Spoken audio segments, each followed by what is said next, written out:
ఎవరైనా పదే పదే వక్రీకరించినంత మాత్రాన చరిత్ర వాస్తవాలు నేను దాచిపెట్టలేదు, మరవది కూడా. వాస్తవం ఎప్పటికీ ఉంటుంది. ఎన్ని రకాల వక్రీకరణలు, ఎన్ని రకాల వక్ర భాష్యాలు, ఎన్ని రకాల అబద్ధాలు పదే మాట్లాడినా వాస్తవంలాగానే మిగిలి ఉంటుంది. మిగిలడమే కాదు, అది ప్రజల అనుభవంలో ఉంటుంది. ప్రజల అనుభవంలో ఆ వాస్తవాలు ఉన్నప్పుడు ప్రజలు వాటికి విరుద్ధంగా మాట్లాడేటువంటి వాళ్ళు ఏ స్థాయి వాళ్ళైనా ఎవరైనా అవి చూసుకున్నప్పుడు అసహించుకుంటారు, ఏవగింపుతో చూస్తారు, చులకనగా చూస్తారు అట్లా మాట్లాడినటువంటి వాళ్ళని. ఇటువంటి ఇంగితం లేకుండా పదే మాట్లాడుతున్నది దురదృష్టవశాత్తు రాష్ట్ర ముఖ్యమంత్రిగా ఉండేటువంటి రేవంత్ రెడ్డి గారు. నిన్న ఉమ్మడి పాలమూరు జిల్లాకు సంబంధించినటువంటి కొన్ని ప్రాంతాల్లో, రంగారెడ్డి జిల్లా, పూర్వపు రంగారెడ్డి జిల్లాలోని కొన్ని ప్రాంతాల్లో పర్యటించేటువంటి సందర్భంగా అక్కడ కొన్ని కార్యక్రమాల్లో పాలు పంచుకుంటున్నటువంటి సందర్భంలో నిన్న నారాయణపేట కూడా వెళ్ళినారు వారు. మంచిదే, సంతోషం. సాధారణంగా ఒక ముఖ్యమంత్రి స్థాయి నాయకుడు వచ్చిండు అన్నప్పుడు, పట్టణానికో ఒక ప్రాంతానికో వచ్చిండు అన్నప్పుడు తప్పకుండా ఆ ప్రాంత ప్రజలు కొత్తగా ఏదైనా ఆశిస్తారు, భవిష్యత్తులో ఇదో గొప్ప మేలు జరుగుతుందని ఆశిస్తారు. కానీ మహానుభావుడైన పోయిన ప్రతి వేదిక మీద కేసీఆర్ను తిట్టడమో, పోయిన ప్రభుత్వాన్ని తిట్టడమో, ఆ 10 ఏళ్ల పాలన ఏమీ జరగలేదనేటువంటి ఒక అబద్ధాన్ని విషప్రయోగంలాగా మాట్లాడుతూ పోవడం అనేది అలవాటైపోయింది. నేను ఆయన పోయి పాల్గొన్న కార్యక్రమాలు ఏంది? నారాయణపేట హెడ్ క్వార్టర్లో కేసీఆర్ ప్రభుత్వంలో కేసీఆర్ గారి చలవతో ఏర్పడినటువంటి కొత్త జిల్లా నారాయణపేట. ఆ కొత్త జిల్లా కేంద్రంలో పోయిన కేసీఆర్ గారు శాంక్షన్ చేసినటువంటి కొత్త మెడికల్ కళాశాల, నిర్దిష్ట గడువులో ఆ మెడికల్ కళాశాలకు సంబంధించినటువంటి ఆసుపత్రిని కేసీఆర్ గారే పూర్తి చేయించారు. స్థానిక ఎమ్మెల్యే, అప్పటి ఎమ్మెల్యే, మాజీ శాసనసభ్యులు ప్రస్తుతం శ్రీ రాజేందర్ రెడ్డి గారు పర్యవేక్షించి అక్కడ జిల్లా ఆసుపత్రి భవన నిర్మాణాన్ని చాలా వేగంగా పూర్తి చేయించినారు. ఎన్నికలు వచ్చినాయి లోపల. దాని ఇనాగరేషన్కి పోయింది ముఖ్యమంత్రి గారు. పోయింది దేనికి అంటే, కేసీఆర్ గారు ప్రారంభించినటువంటి జిల్లా ఆసుపత్రి పని ప్రారంభించి పూర్తి చేసేటువంటి ఆసుపత్రిని ప్రారంభోత్సవం చేయడానికి పోయింది. దాంతోపాటు ఇంకా విడ్డూరం ఏంటంటే, సరే అది చేసిండు, బాగానే ఉంది, ఎవరెవరు చేయాలి కాబట్టి చేసిండ్రు. దాంతోపాటుగా 2 పోలీస్ స్టేషన్లను ఇనాగరేట్ చేసిండు. ఒకటి ధనవాడ పోలీస్ స్టేషను, ఇంకొకటి టౌన్లోనే మరో పోలీస్ స్టేషన్. ఈ 2 పోలీస్ స్టేషన్ల యొక్క భవనాలు శాంక్షను, నిర్మాణం కేసీఆర్ సర్కార్లో పూర్తయింది. రాజేందర్ రెడ్డి గారే పూర్తి చేయించారు. ఇంకా విచిత్రం ఏంటంటే, ఆ పోలీస్ స్టేషన్లు, ధనవాడ పోలీస్ స్టేషను 10 నెలలుగా పోలీస్ స్టేషన్ నడుస్తుంది. ఆల్రెడీ 10 నెలలుగా కేసీఆర్ సర్కార్లో పని పూర్తయినటువంటి పోలీస్ స్టేషన్ను ఇక్కడి నుంచి ముఖ్యమంత్రి పోయి ఆడ ప్రారంభోత్సవం చేయాలండి. ఇదా చర్చకు రండి అని 10 సార్లు మాట్లాడతారు. నువ్వు పోయి కూర్చొని ఇనాగరేట్ చేసినటువంటి ఆ భవనాలే చర్చిస్తున్నాయి. నువ్వేం చేసిన పని, అంతకు మించిన చర్చ కావాలా? నాకు అర్థం కాదు. సిగ్గనిపించాలి కదా. ఏ స్థాయి వ్యక్తి ఒక ఎమ్మెల్యే చేసుకుంటాడు, అది కూడా ఇప్పుడు పూర్తయితే ఒక పోలీస్ స్టేషన్లో ఒక ఎమ్మెల్యే చేసుకుంటాడు. సరే, హోంమంత్రిత్వ శాఖ మీతో ఉంది, మీకు చేయాలని ఉబలాటం ఉంది, సంతోషం. మరి 10 నెలల కింద పూర్తయిందా అని ఇప్పుడు ఎట్లా పూర్తి చేస్తారు? ఇప్పుడు ఎట్లా ఇనాగరేట్ చేస్తారు? 10 నెలల కింద నుంచి ఫంక్షన్ అవుతుంది కదా, ప్రజలు నవ్వుకుంటున్నారు, విస్తుపోతున్నారు. అది పోలీస్ స్టేషన్ నడుస్తుంది, దీన్ని వచ్చి ఇనాగరేషన్ చేయడం ఏందా బాబని. వీరికి తెలిసినటువంటి అభివృద్ధి నమూనాకి ఇటువంటిది. ఇంకా విచిత్రం ఏంటంటే, అంతకుముందు చాలాసార్లు చాలా తేలికగా మాట్లాడు. కేసీఆర్ జిమ్మేదారు లేకుండా ఇష్టమంటులు జిల్లాలు చేసిండు, అది ఇదని డుమ్డామని ఈ మధ్యలో ఆపిండు ఆ టాకును. ఆ మధ్యలో మాట్లాడాడు. కొత్త జిల్లాలు 5 జిల్లాలు వచ్చినందుకే కదా 5 మెడికల్ కళాశాలలు వచ్చినాయి, 5 ఆసుపత్రులు వచ్చినాయి, వేల మంది పిల్లలకు చదువుకునే అవకాశం వచ్చింది. అన్నింటికి మించి ఈయన మెడికల్ కళాశాల విద్యార్థులతో మాట్లాడేటప్పుడు ఒక అమ్మాయి పేరు సత్యజ్యోతి, అమ్మాయి నల్గొండ జిల్లావాసి.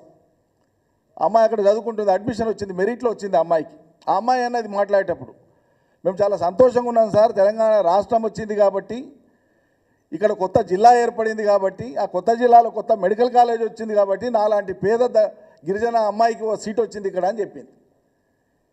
నీవు ఆశించినటువంటి చర్చ నువ్వు కేసీఆర్తో చేద్దామనేటువంటి చర్చ ఆ పోలీస్ స్టేషన్ చేసింది, ఆ ఆసుపత్రి చేసింది, ఆ సత్యజ్యోతి చేసింది. ఇక అంతకు మించిన జవాబులు నీకు అక్కర్లేదు మహానుభావ. అరే ఎన్ని అబద్ధాలండి నాకు అర్థం కాదు. ఆ స్థితిలో ఆ స్థాయిలో ఉండేటువంటి వ్యక్తికి ఏ రకంగా అవకాశం అన్నా రానియండి, వచ్చింది. ఎంత హుందాగా మాట్లాడాలి, ఏం మాటలు అవి నాకు అర్థం కాదు. ఆ గతమంతా మొత్తం ఏదో కేసీఆర్ మొత్తం ధ్వంసం చేసినట్లు ఈయన వచ్చి నిర్మాణానికి పూనుకున్నట్టు మాట్లాడతాడు.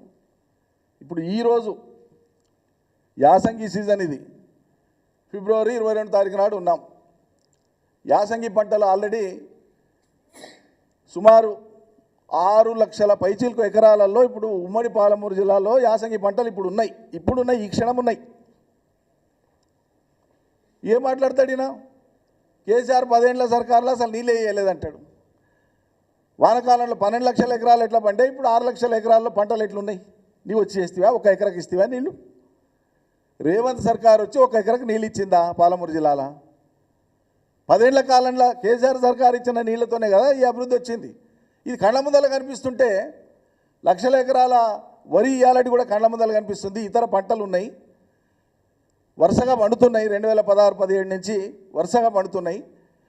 అద్భుతమైనటువంటి పంటలు వచ్చినాయి. కొన్నది సర్కారే, లెక్కలు సర్కారుతోనే ఉన్నాయి.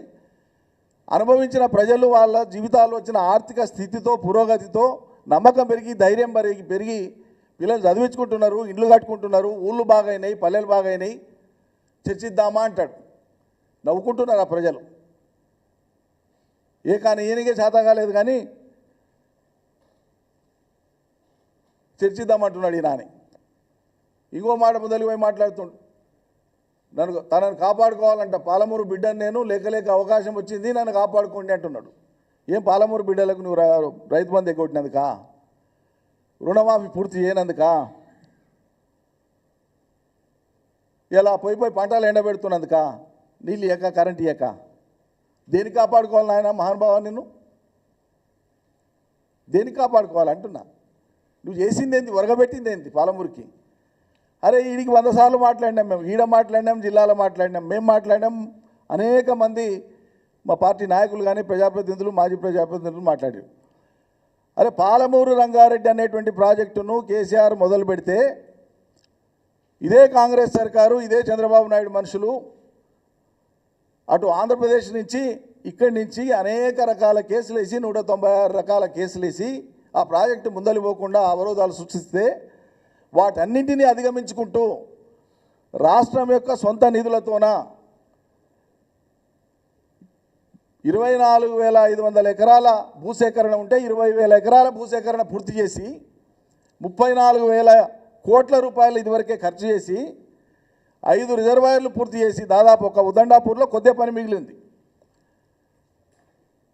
4 పంపింగ్ స్టేషన్స్ పూర్తి చేసి కంప్లీట్ చేసి కేవలం ఒక 3-4 నెలల పాటు సీరియస్గా పనిచేస్తే ఒక 1,000-1,200 కోట్లు ఖర్చు పెడితే ఆ ప్రాజెక్టు ఫలం నల్గొండ, రంగారెడ్డి, పాలమూరు ప్రజల నోట్లోకి వస్తుంది.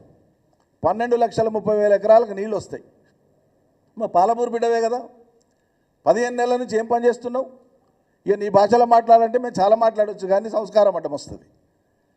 15 నెలల నుంచి ఎక్కడ పోయింది పాలమూరు బిడ్డ?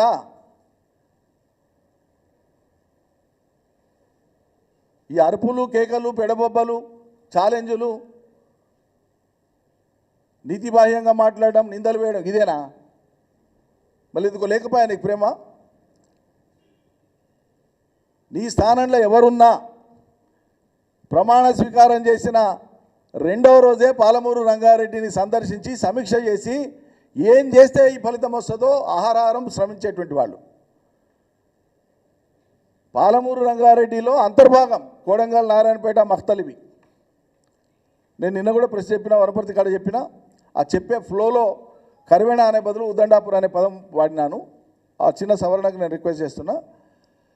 పాలమూరు రంగారెడ్డిలో అంతర్భాగం కొడంగల్ కానీ, నారాయణపేట నియోజకవర్గాలు కానీ, మఖ్తల్ కానీ, దానికి ఉద్దేశించబడినటువంటి రిజర్వాయర్స్ కంప్లీట్ అయినాయి. కరివేణ కంప్లీట్ అయిపోయింది. ఉదండాపూర్ దాదాపు కొద్దిగా మిగిలింది.